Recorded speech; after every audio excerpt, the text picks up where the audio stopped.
Hey friends, we are back reading Zane and the Hurricane. We are on chapter 19, A Patch of Grass. Let's go.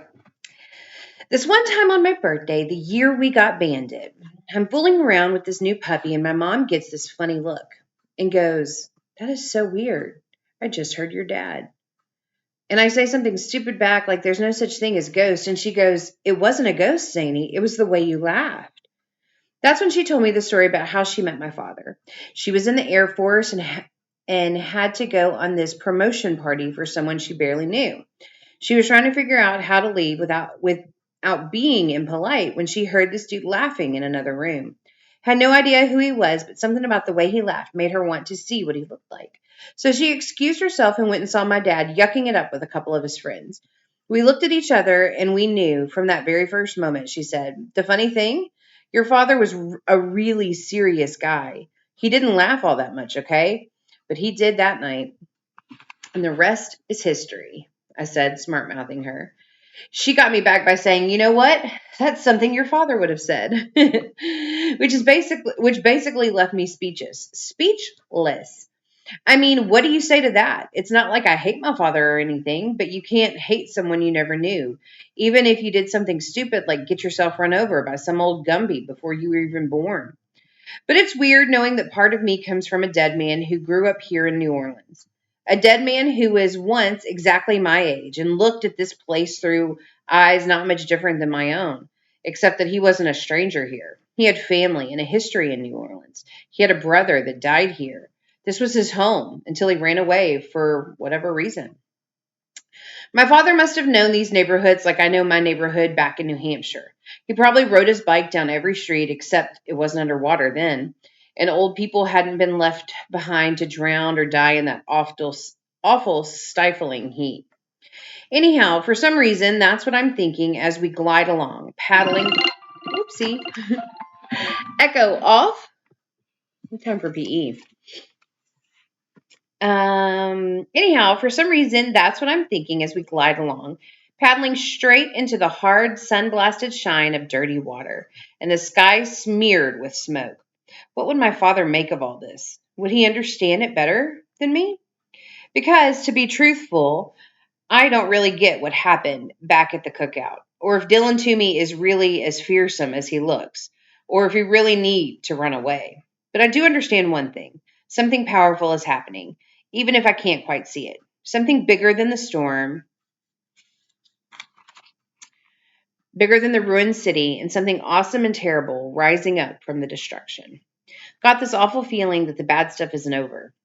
Along in the late afternoon, we come upon a different neighborhood where the houses are a little bit bigger and farther apart, and the dirty mark left by the flood never comes much over the front steps. The water isn't but a foot deep, barely enough to float the canoe. And when we start scraping the bottom, Mr. True gets out and tows the canoe up behind some bushes. Me and Malvina and Bandy scramble out of the canoe into the soggy ground. We stretch our legs, True says.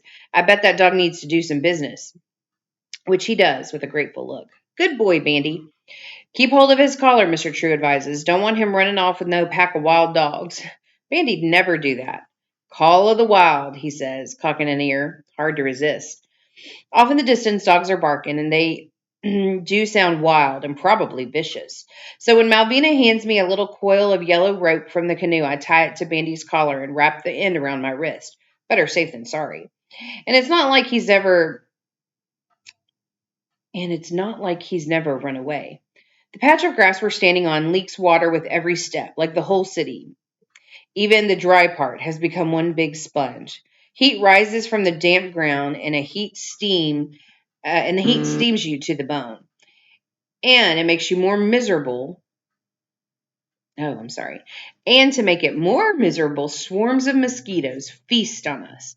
Malvina's swatting them and goes, "You know why these bugs are like the Red Cross? Because they want us to donate blood." And grins at her own joke. "Don't tell me about no Red Cross," Mr. True responds, frowning. "They gone, evacuated, and left us to our troubles." He swats mosquitoes at the top of his hat, eyes all squinted up behind his clunky black frames. We're on dry ground, more or less, like he promised, but he doesn't look at all happy about it. "Got to be careful hereabouts," he says, uneasy. "This place don't take kindly to strangers." Look like everyone's got away, I observed, glancing at the boarded up doors and windows in the big stately homes. Maybe so, Mr. True says. Or maybe they hadn't. What do we do? Malvina wants to know. He shrugs wearily. Knock on the doors and hope for the best? Chapter 20. What shines in the fierce sunlight? We don't actually knock on doors because Mr. True is worried about what he calls possible booby traps. So he calls out to each house from the street, "Anybody home? Can we get some help?" It's pretty obvious that Mr. True doesn't feel comfortable in this neighborhood, or for that matter, begging for help from strangers who won't show their faces. So he stands in the street a respectful distance from each home, cupping his hands to his mouth and calling out. Greeted by silence and the sheets of plywood nailed over the windows like closed eyeballs blind to everything. Sometimes we hear motors running from behind the houses, generators. That means people, right? But none are willing to show themselves, not to us. It's a lonely feeling, thinking that some of the owners might be in there, hiding behind the plywood.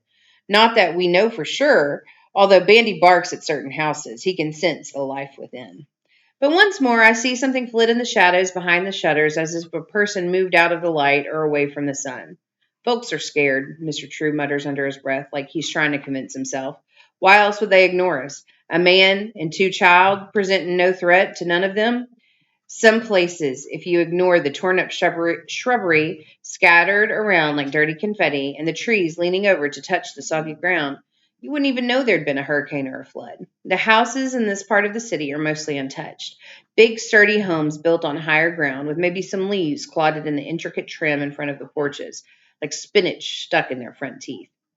We're not most of the way down the block, and the houses keep getting bigger and grander and more closed up. Some with steel hurricane shutters pulled down like shades when Bandy stops in his tracks and starts growling deep in his throat. What he sense, Mr. True wants to know. A moment later, we humans hear it too, the low thrum of an approaching helicopter. I expect to see a flash of orange and white from the Coast Guard, but that's not what passes overhead. Blasting hot wind from above, the helicopter is smaller, darker, and unmarked. It slips over the horizon, and we hear the engines throttle down and whine, the blades quickly subsiding. I don't know much about helicopters, but it sure does sound like it landed somewhere in the neighborhood. Might be they come to save us, Malvina suggests. Might be, Mr. True says doubtfully. Malvina starts to run off in the direction of the helicopter. Mr. True hollers for her to hold up. She turns back, looking hurt at the sound of his raised voice. "Mercy, child," he says, much softer. "Can't keep up with you running like that." He's been limping pretty bad since we got out of the canoe, wincing with every step. Whatever he did to his ankle or his foot, it appears to be getting worse. Not that he'll talk about it, except to say ain't nothing to worry about. Malvina takes his hand for a moment, and she looks younger than she is. "I'm going to stay close by you," she promises. He takes a deep breath. We check on this. If nothing come, we get back in the canoe and find us a safe place to shelter, dry or not. That's the plan. That a good plan, True? He grins and shakes his head. "You got me all confused, darling, being so agreeable." He turns to me. "Zane Dupree, you keep a hold of that dog. Some folk around here will shoot a stray dog if they see it off the leash." "Yes, sir." So we keep together, Mr. True limping and not wanting any help, not even a shoulder to lean on, but the girl with the wild hair holding his hand and me with my dog on the leash of borrowed rope. All of us simmering in the unbearable heat, tormented by endless mosquitoes and desperate for a helping hand. That doesn't make no sense that no one is willing to help us. Folks, we're helping survivors get out of Grammy's drowned neighborhood like me and Bandy got rescued from the attic, okay? Why not here, where the storm barely did any damage? Is there something about the big houses with fancy trim that makes people hide from those in need? In the distance, we hear sharp, echoing bangs that could be gunshots. Malvina shrinks against Mr. True and groans as the weight comes down on his foot. "Pay no heed," he says, as more shots go off like muffled firecrackers. "Gone, long ways gone. None to do with us." We trudge along, Bandy tugging eagerly and me holding him back, fearful of those gunshots, if they are gunshots. But what else makes that noise? So what are they shooting out here in broad daylight? Maybe firing to signal they need help? Best not to dwell on it, Mr. True says. Maybe Malvina has it right. Maybe the helicopter has come to rescue us. It's not like we need so much. Shelter from the sun, water to drink, a phone to call my mother, and oh, a doctor to fix Mr. True's foot. Truth is, right now, I'd settle for a phone. That may sound kind of weak, but I miss my mom something awful. We gone far enough, he says with a heavy sigh. Time to turn back. Malvina drops his hand and skitters ahead, trying to see around a pile of thick-leaved branches that have been piled in the middle of the street like a green barricade. There it is, she explains. Come on, True, lean on me. We're almost there. I pull down a branch and take a look. First, I'm not really sure what I'm seeing, because the way the helicopter shines in the fierce sunlight, it might be a giant insect. A glittering dragonfly perched in the garden next to a white three-story house. A house so big it has tall columns holding up the roof. A mansion, like you see on TV. On one side of the mansion are enormous moss-covered trees, untouched by the storm. On the other side, a lush garden that had been flattened, either by Katrina or by the downdraft from the helicopter itself. The blades of the helicopter are still turning with the elegant machine whines like a dog begging to be let off its leash. Me and Malvina want to run into the garden and see if they have room in the helicopter, but Mr. True holds us back. And good thing, too, because a moment later, men swarm from the house. Men in matching green polo shirts and baggy camo pants. Men wearing mirrored sunglasses and carrying shotguns. The guns swing in our directions until all you can see are the black holes at the end of the barrels. Hands up, down on your knees, now. Have you ever tried raising your hands and dropping to your knees at the same time? Not the easiest thing to do in the world. And Mr. True has the most trouble getting down. He's trying to lower himself without hurting his foot when one of the shotgun men plants a shiny black combat boot on his chest and shoves him to the ground. You leave him alone, screams Malvina, launching herself at the man with the boots. He peels off her way. He peels her off the way you'd flick at a bothersome bug on a hand and hands her to me. I can feel her heart stammering in her chest and the tightness of her anger. Keep hold of this little hellion, he commands. As legally contracted security force, we have the right to defend this property from the predations of looters and use whatever force deemed necessary. Meaning we can shoot you dead. And that's exactly what's going to happen unless you answer my questions. You, the light-skinned boy, look at me in the eyes, son. No hemming and hawing, no lies. Are we clear? You lie and I'll know. This is my lie detector right here. He smiles an evil smile and touches the end of his shotgun barrel to my chin and says very softly, bang, you lied. Chapter 21. Like an animal crawling away. It's not like I've never seen a shotgun before. In New Hampshire, lots of kids have deer rifles and shotguns, and they go hunting with their fathers and uncles, shooting deers and ducks and things like that. But I never had a shotgun aimed at me, certainly not by a man who sounds like he's looking for an excuse to pull the trigger. I should be deathly afraid, and part of me is, but mostly it doesn't seem quite real. Like I'm in my own personal movie playing the victim, and any moment the director is going to yell, cut! Bandy believes it, though. He's lying flat on his belly, whimpering. To be truthful, I'm more afraid they'll shoot my dog than me. Grown men don't shoot unarmed boys, right? Right? Who else is with you? The man demands, prodding me with the shotgun. Simple question, boy. You scouting around for your posse or your crew or whatever you people call them? The question doesn't make any sense. All I can do is shake my head in confusion. From the ground, Mr. True says, just us, we alone. I'm talking to the boy. But Mr. True insists on speaking despite the shotgun aimed at his head. We found him in an attic, him and that little dog, boy from up north. He don't know nothing about nobody in New Orleans. No gang, no posse, no crew, nothing like that. Is that a fact? The man looks down at the long gun in my eyes, his forefinger caressing the trigger guard. Boss, another man says, he's only a boy. Boy can murder and steal just like a man. They're unarmed. Maybe they hid their weapons in the bushes. We checked, boss. Nothing. Boss man lowers his shotgun with a smirk on his face. He turns to Mr. True. So you just a sad old man with 2 orphan childrens? Is that your story? And the way he says chillins, he's obviously making fun of Mr. True, who shakes his head and looks away. Malvina pipes up, defiant. Hey, mister, why are you so mean? She asks. Must be something wrong in your brain to make you so mean. Boss man ignores her. Here's the question, he says, concentrating on me and the old man. The moment of truth. Are you all as ignorant as you look? You expect me to believe you don't know what's going on out there? On his knees, Mr. True says, we know what the flood done. We know that they're what we're trying to escape from. And you so happen to escape into a wealthy parish, rich homes for thugs to rob and steal? Mr. True shakes his head. Ain't no thug, ain't no thief. People on a rampage looting whatever they can carry, stealing from honest folks. You know anything about that?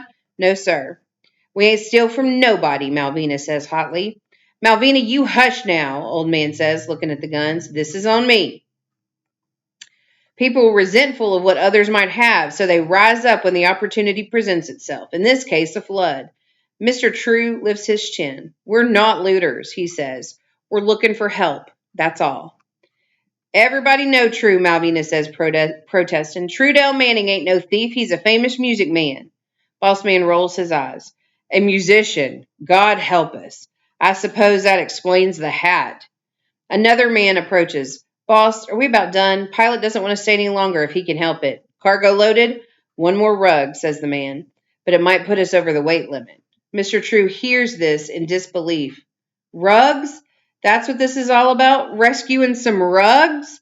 Boss man says, for your information, the owner has a very valuable collection of oriental carpets, hired our service to protect them from the likes of you. Behind him, men in green polo shirts dragged up a rolled carpet from the big house and carry it onto the waiting helicopter.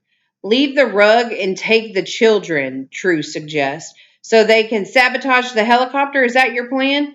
No way, I'm asking you, sir. Do the right thing. Never mind me, as long as you do right by these children. Bossman says, our mission is to secure these premises and remove the inventoried carpets. Mission accomplished. Contract fulfilled. We will not be deterred from our purpose. Your kind wants a free ride in a shiny helicopter? Apply elsewhere. The old man sighs and shakes his head in disgust. Boss man doesn't like his attitude. He uses the end of his shotgun to push that hat from Mr. True's head. Then he steps on it, crushing the hat under his boot heel.